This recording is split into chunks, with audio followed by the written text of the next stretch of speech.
Olá, o programa Referencial já está no ar com uma novidade. Nete Mendes, eu quero apresentá-la a vocês, porque a partir de hoje ela estará junto comigo aqui no programa toda semana, fazendo companhia aí para você. Seja muito bem-vinda, Nete. Obrigada, Alcineia. E a gente já começa falando sobre a violência contra a mulher, que duplicou em 2 anos na capital maranhense. Nossa, e isso é muito grave. Nós vamos falar também sobre as divergências de opiniões a respeito do divórcio no meio evangélico. Por que será que há tanta divergência, Nete? Um assunto muito polêmico, né, Alcineia? Com certeza. E você vai saber quais são os perigos do chocolate para o seu cão. É isso aí, o Dr. Silvio vai esclarecer as dúvidas sobre este assunto. Você acompanha tudo isso e muito mais agora no programa Referencial, que já está no ar.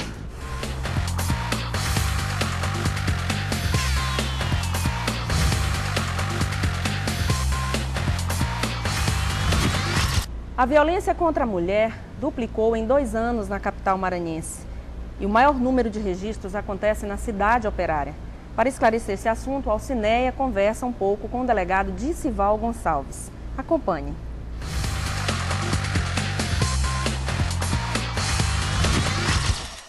Pois bem, delegado, vamos começar então tentando entender por que na cidade operária há o maior número de registros de ocorrências, né, de violência contra a mulher. Chega a ser cerca de 30%, né? Já vem em primeiro lugar. É verdade.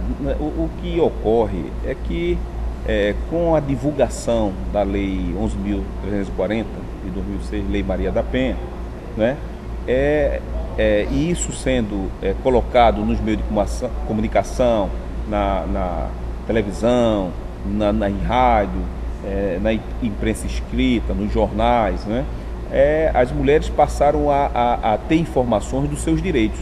Né? Muitas das vezes há um problema crônico na sociedade, que é aquele homem ainda machista e que quando bebe ele passa a extravagar a sua raiva, né?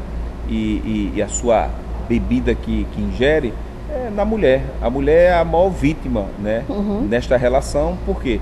Porque ele passa o final de semana bebendo. Quando chega em casa vai descontar na mulher. Quer dizer, trata a mulher como se fosse empregada, e ela não é empregada. A mulher é a companheira, a mulher é a mãe dos filhos dele. Delegado, e no caso daquela mulher que sofre violência, agressão do marido, do companheiro, enfim, vai na delegacia, registra o BO.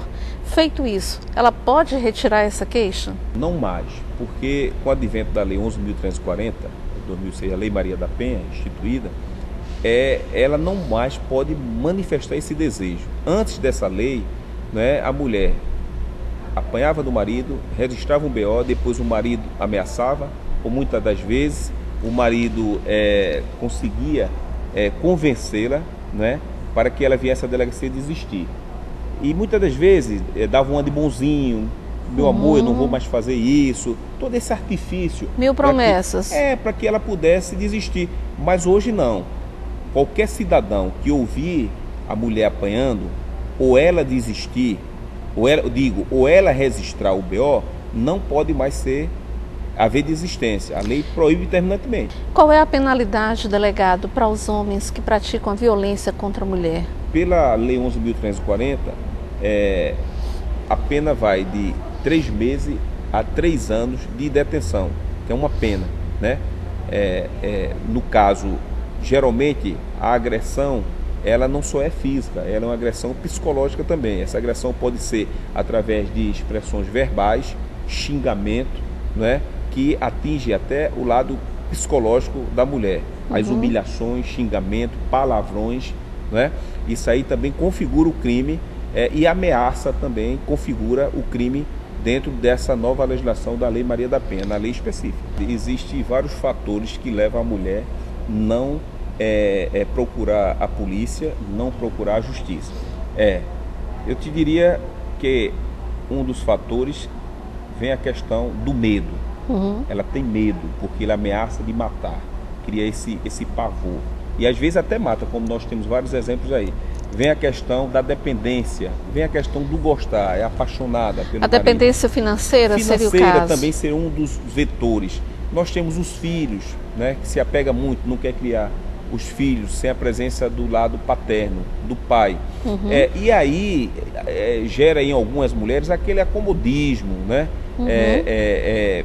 Fica inerte, não procura os seus direitos, mas qualquer ato por parte do marido, né, que venha a agredi-la fisicamente ou mesmo verbalmente já é um crime perante a Lei Maria da Penha.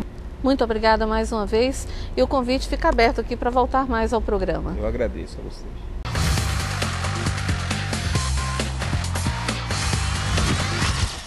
E depois do intervalo, vamos ver os perigos do chocolate para o seu animal. Pois é, Nete, quem vai esclarecer mais sobre este assunto é Dr. Silvio no quadro Espaço Pet. Gente, não mude de canal, porque a gente não demora, não é isso? É isso aí. Voltamos já já.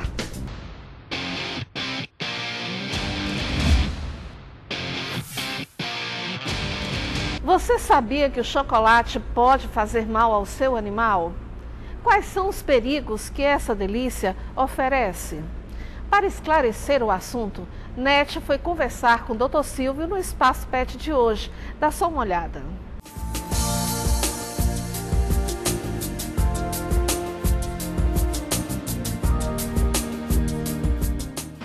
Bem, a gente começa perguntando que mal faz dar esse chocolate que a gente consome para o nosso animal, doutor Silvio? Bem, a gente tem que lembrar que determinados alimentos, eles não podem ser dados aos nossos animais. Alimentos ricos em gordura, eles podem causar problemas de infarto, problemas de AVC. Alimentos ricos em sacarose, em açúcar, começam a ter problemas na boca, no estômago. Alimentos também com condimentos causam problemas, a gente tem que lembrar disso. E o chocolate não deixa de ser um também. A gente tem que lembrar que a Páscoa está chegando, muitos ovos de Páscoa aí. Verdade. E de vez em quando um ou outro vai cair no chão. E nessa hora a gente tem que tomar cuidado, porque se o nosso cão se alimenta, ele corre o risco de se intoxicar. Tá? O chocolate, ele pode causar problemas nervosos, podem causar problemas cardíacos e levar até a morte por intoxicação aos nossos animais. E que substância há no chocolate que faz tanto mal ao animal? Bem, a substância é a felbrimina, tá? Ela não existe em chocolates feitos para cães. É uma das substâncias que é retirada. Então, o chocolate para cão pode, mas o chocolate para gente não, ele é rico nessa substância, na felbrimina, e que pode levar aos problemas que eu acabei de falar, problemas nervosos e, inclusive, levar até ao óbito desses animais. E o que fazer, doutor Silvio, quando o cãozinho olha pra gente, assim, com aquele olhar pidão, querendo um chocolate? Bem, pessoal, a gente tem que lembrar que nesse momento a gente tem que pensar com a razão e não com a emoção, tá? Isso é uma forma que o cão tem de tentar realmente fazer com que a gente dê esse alimento para ele, mas a gente tem que lembrar que a gente quer o melhor para ele. Então a gente tem que endurecer um pouquinho o coração e lembrar que se a gente fizer isso, ele pode ir para o veterinário, ele pode ficar dodói e pode até morrer. Aí devido a isso, com toda certeza, as pessoas não vão querer dar não. Doutor Silvio, qual é o tratamento adequado a se dar para o animal quando ele consome esse chocolate? Bem, a gente tem que começar a prestar atenção nos sintomas que o nosso cãozinho vai começar a dar a partir do momento da ingestão excessiva de chocolate, tá? Respiração excessiva, salivação, tremores, até algumas vezes até mesmo contrações. A gente percebe que esse animal se alimentou de chocolate em excesso. Traga imediatamente no médico veterinário. O médico veterinário vai saber fazer os procedimentos corretos, qual medicação vai dar. Ele pode entrar com carvão vegetal oralmente, medicações intravenosas, soroterapia, tudo isso para tentar fazer com que esse quadro retroaja e que o animal volte dessa crise. Tá? Mas é de suma importância a rapidez que se leva o animal no veterinário. Doutor Silvio, obrigada pelas dicas e na próxima semana a gente volta. Eu que agradeço. Obrigado, pessoal.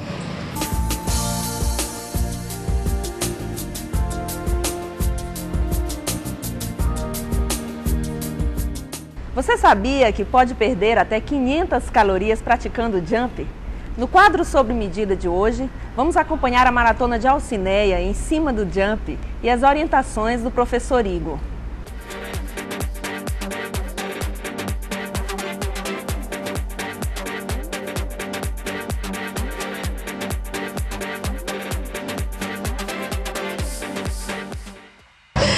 gente, olha, pular em cima disso aqui é muito bom.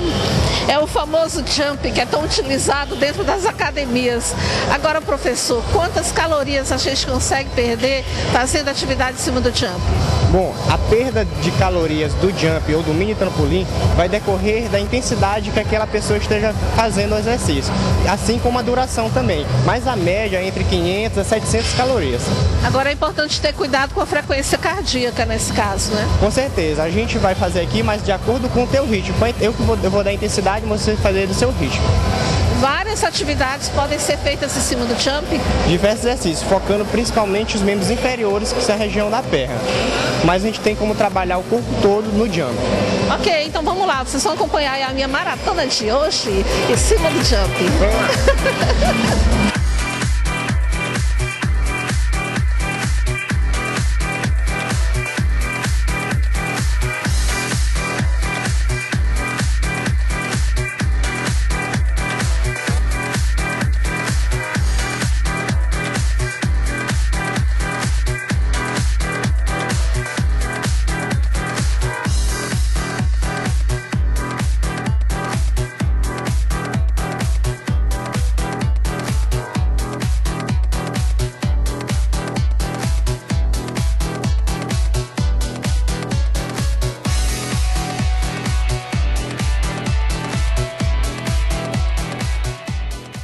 Professor, eu notei que o exercício segue muito o ritmo da música também, né? Justamente, o jump ele segue de acordo com o ritmo da música, ou seja, a gente vai dando a intensidade de acordo com a música, ou seja, o professor toma a frente e o aluno segue as orientações dele. Eu confesso que realmente foi puxado, eu não consegui fazer tudo que você queria fazer comigo, né? Isso tem muito a ver também com o preparo físico, não é qualquer pessoa que pode ficar em cima do jump e fazer o que quer, né? Justamente, o jump, além disso, também lida muito da questão da coordenação da pessoa, né? Coordenar os movimentos de braço, de perna, todos ao mesmo tempo, além da intensidade. Já que a pessoa não está conseguindo lidar com o ritmo do professor, ela vai no seu ritmo, mas continua fazendo os movimentos. E que outros benefícios o jump pode proporcionar? Bom, o jump em si, ele melhora a circulação sanguínea, ele fortalece toda a região inferior, mas trabalha o corpo como um todo, certo? Esses são alguns dos benefícios do jump, além de combater a osteoporose e uma série de outros benefícios. Ok, professor, muito obrigada. E para você que quer também pular jump, fazer exercício, atividade física em cima do jump, a gente pode indicar aqui a Kinesis Academia, que é onde a gente está gravando esse quadro aqui para vocês, tá certo? Fica na rua do Aririzal, bem pertinho aí de quem mora para cá. Muito obrigada, viu, professor? Semana que vem a gente volta com outras dicas. E, por favor, não faça jump comigo. Tá, ok. Vamos lá. Semana que vem mais exercício, mais atividade física e rumo à perda de peso.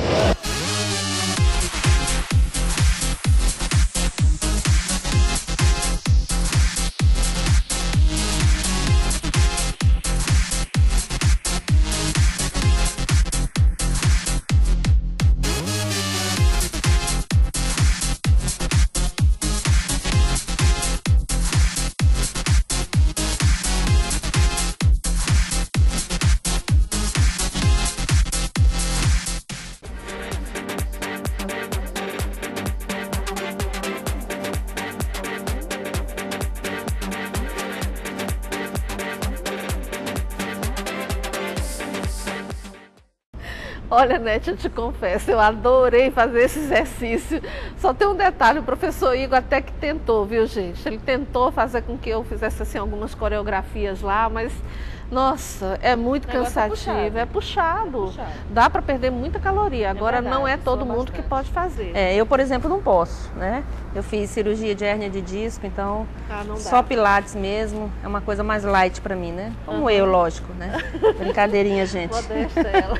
Mas vamos chamar um intervalo comercial, a gente já volta. Então, e na volta você vai saber mais por que a opinião dos evangélicos se divergem tanto a respeito do divórcio. É um tema interessante, você não pode mudar de canal. A gente volta já já.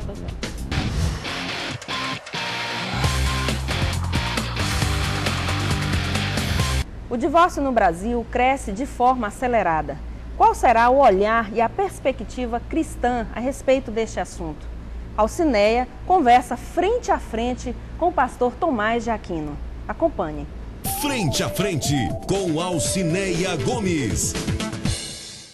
Pastor, muito obrigado por ter aceito o nosso convite para bater esse papo frente a frente comigo. Prazer estar aqui contigo. Bom, vamos começar falando um pouco sobre essa questão do olhar e a perspectiva cristã a respeito do divórcio. O que a Bíblia diz a respeito desse tema tão polêmico, pastor? Na verdade, eu quero falar sobre a minha visão, porque é um assunto tão conturbado, que tem muitas visões. O divórcio foi tratado na Bíblia desde o Velho Testamento até o Novo Testamento.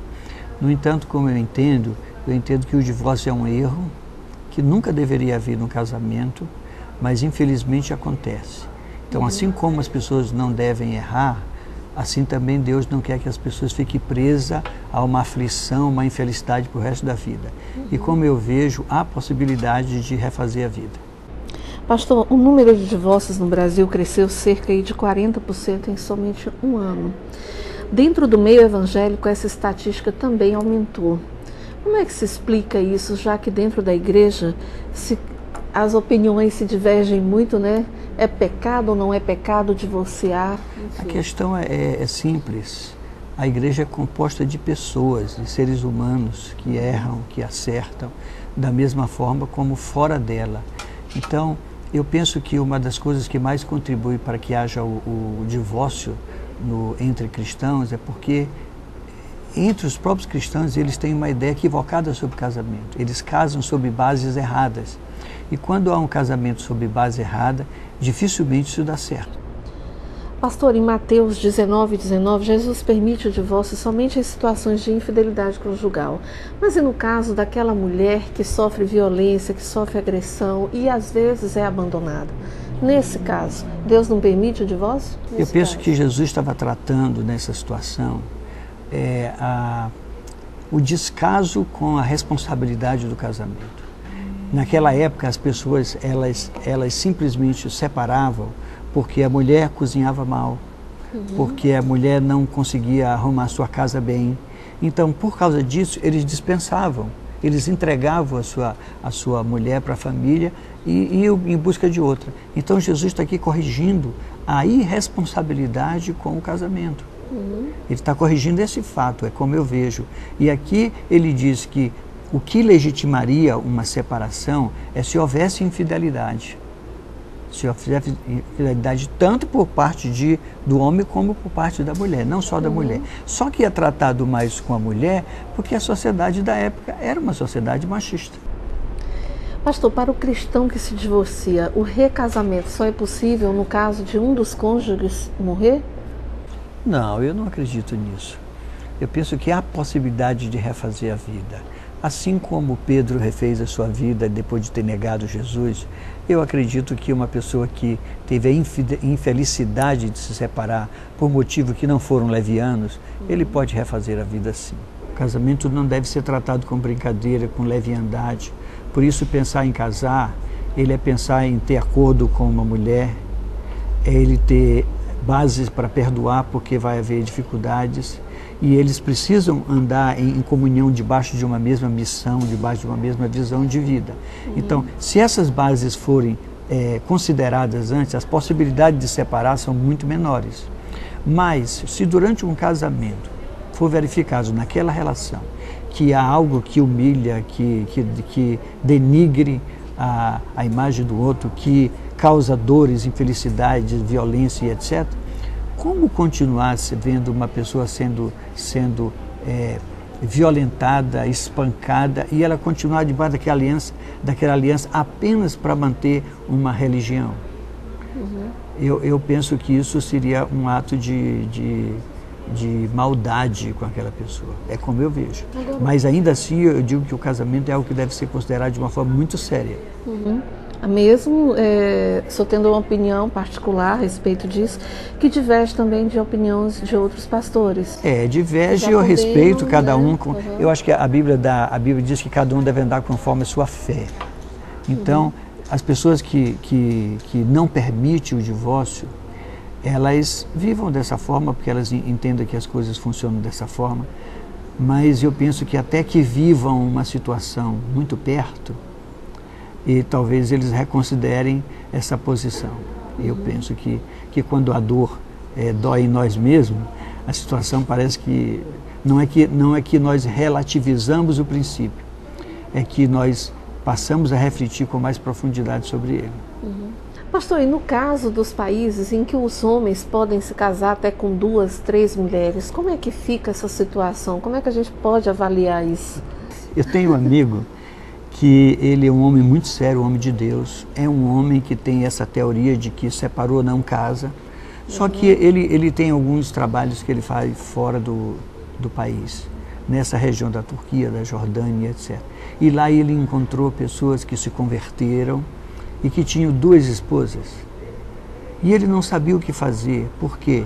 Porque se ele dissesse para aquele convertido, recém-convertido, que ele deveria ficar com uma esposa somente, ele deveria mandar outra, a família não a receberia e ela passaria a ser uma mendiga na rua, que também não seria uma atitude cristã.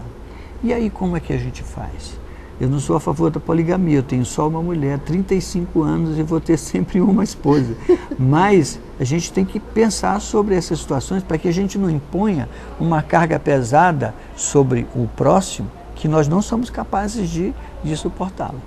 O que o senhor diria para aquelas pessoas que estão aí à beira de um divórcio, mas que no fundo, talvez não gostariam de se divorciar? Eu diria que a primeira opção para qualquer pessoa, não só para alguém que é discípulo de Jesus, não é o divórcio. O divórcio é uma dor que quem já passou descreve como algo muito cruel. Então, o meu conselho é: não busque o divórcio como primeira opção. Busque ajuda, busque um terapeuta familiar, busque um pastor, um padre, alguém, um sacerdote que tenha experiência e que tenha, de fato, empatia com a sua dor, que possa sentar com você e poder lhe instruir para que as dificuldades, as barreiras que foram construídas possam ser desfeitas. Agora, não vale a pena ser infeliz a vida toda, porque a vida é tão curta, a vida é tão curta. O senhor acha que o casamento, as pessoas veem, o casamento perdeu a sua essência? Divorciar hoje é muito fácil, né? Não é como antes, que demorava bastante tempo. O senhor acha que hoje as pessoas veem o casamento como um ato que não tem tanta seriedade? Eu acho que o casamento ainda é visto como algo muito bom, porque ainda que aumente o divórcio, aumenta muito o número das pessoas que querem se casar. O que está acontecendo é que as pessoas elas não estão compreendendo bem o que seja um relacionamento de casado. Então, porque não compreendem bem, nas primeiras dificuldades que todos têm, e aqueles que vão casar terão, eles não sabem enfrentar isso. Então, a primeira opção deles é divorciar. O senhor realiza casamento de pessoas divorciadas? Eu já fiz alguns, mas os que eu já fiz, eu acompanhei. Eu quis saber o que aconteceu, eu quis saber por quê, eu queria entender por que o recasamento, qual é a visão de casamento que ele tem para que os erros não sejam cometidos novamente. Então, eu acho que a minha parte é não ser juiz, eu sou pastor. Juiz eu conheço só um, que é Deus, porque ele julga de forma justa. Então, a minha parte é guiar para que as pessoas se tornem pessoas felizes e, sobretudo, pessoas que sejam parecidas com Jesus, ainda que sejam recasadas. Tomás Jaquino Pinheiro, pastor há 23 anos já, não é isso? Muito obrigada, pastor, pelo nosso bate-papo aqui frente a frente. E o convite fica feito para voltar outras vezes e debater outros temas também. Muito obrigado. Frente a frente com Alcineia Gomes. Olha, Nete, eu gostei demais desse tema, foi um tema importantíssimo debater sobre isso, porque as pessoas realmente têm dúvidas e não custa nada, nosso papel é esse mesmo, é de informar, é de esclarecer, tirar dúvidas. Semana que vem a gente volta com Frente a Frente, discutindo outros temas com outros convidados. É isso aí. E agora vamos dar uma olhada no que rolou nos bastidores das gravações.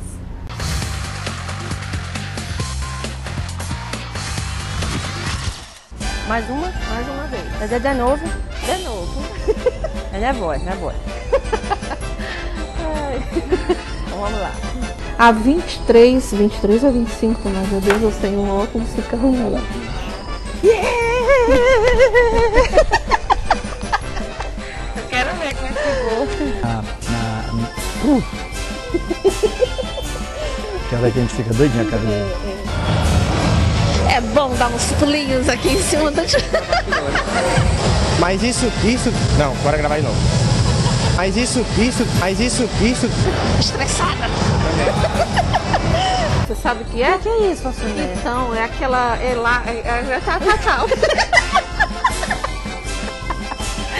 Aquele negócio que a gente pula assim e fica assim. Eu ia dizer cama elástica. Ok, agora eu não sei o que perguntar. Essa já vai lá pro final. A próxima pergunta é que eu não sei o que eu vou perguntar pro Dr. Silvio.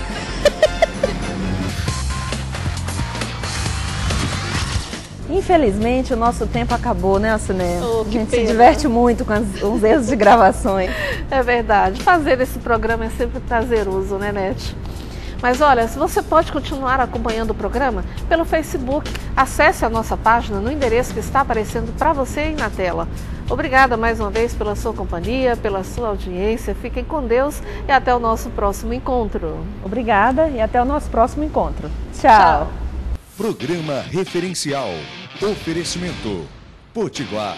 O melhor em acabamento para o seu lar. E a M Móveis. Móveis para escritório.